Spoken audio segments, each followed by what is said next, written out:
बालक ने अपने पिता को कहा कि पिताजी, मैं लोगों को सुखी करना चाहता हूँ। पिताजी ने कहा कैसे? बेटा कहता है मैं जाकर लोगों को आलिंगन करके उनको संदेश देना चाहता हूँ। 3 प्रकार का संदेश। धैर्य धारण कीजिए, जीवन पर भरोसा कीजिए और मैं आपसे प्रेम करता हूँ। तो पिताजी उसे दुकान में लेके गए। पूरे मॉल पे कई लोगों को उन्होंने आलिंगन किया और फिर गाड़ी में बैठ के लौट रहे थे। और तब अचानक बेटे ने पिताजी को कहा, पिताजी क्यों नहीं इस घर के सामने आप रोको और मैं यहाँ पर जो रहते होंगे उनको भी ये संदेश दे के आता हूँ। पिताजी ने गाड़ी रोका, अपने बच्चे को लेके गए। द्वार पर जब वो खटखटाए, द्वार खुली।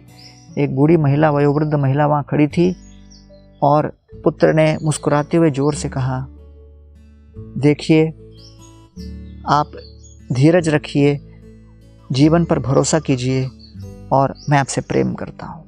जैसे महिला ने ये शब्द सुने, उसके मुख पर एक विशाल मुस्कान छा गई और वो कहने लगी, वास्तव में भगवान ने आपको भेजा है। पिताजी ने कहा, क्यों, क्या हो गया? तो कहने लगे, अरे मैं अपने पति को खो बैठी कुछ दिन पहले, मेरे बच्चे नहीं, और मैं बहुत परेशान थी। अकेलापन मुझे खा रहा था और मैं सोच रहा था मैं अपना जीवन ध्वस्त कर दूं, समाप्त कर दूं। देखिए, दूसरे कमरे में मैंने एक सूली लटका के रखी है। मैं आत्महत्या करने के लिए तैयार थी और जैसे ही गले में मैंने डोरी डाली, तभी अचानक घंटी बजी, द्वार पे घंटी बजी और मैंने जब द्वार खोला तब देखा कि आपका पुत्र खड़ा है और उसने ये 3 संदेश दिया कि धैर्य रखो, भरोसा करो जीवन पर और मैं आपसे प्रेम करता हूँ।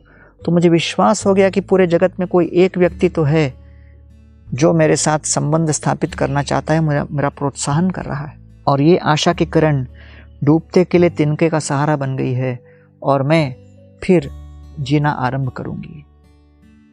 इसको सुनकर पिताजी बड़े अवाक रह गए।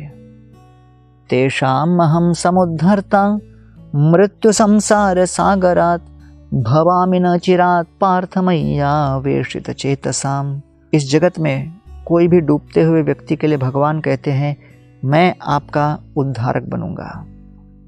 जो भी भौतिक इच्छा मन में है वो एक बूंद की भांति है और कई ऐसे भौतिक इच्छाओं के बूंद जब एकत्रित हो जाएं तो बनता है सागर। तो इन इच्छा रूपी सागर से मुक्त करने के लिए केवल भगवान श्री कृष्ण ही हैं जो प्रकट होकर हमें आध्यात्मिक दिव्य सेवा में नियोजित करके हमें इन स्वतंत्र इच्छाओं से मुक्त करेंगे।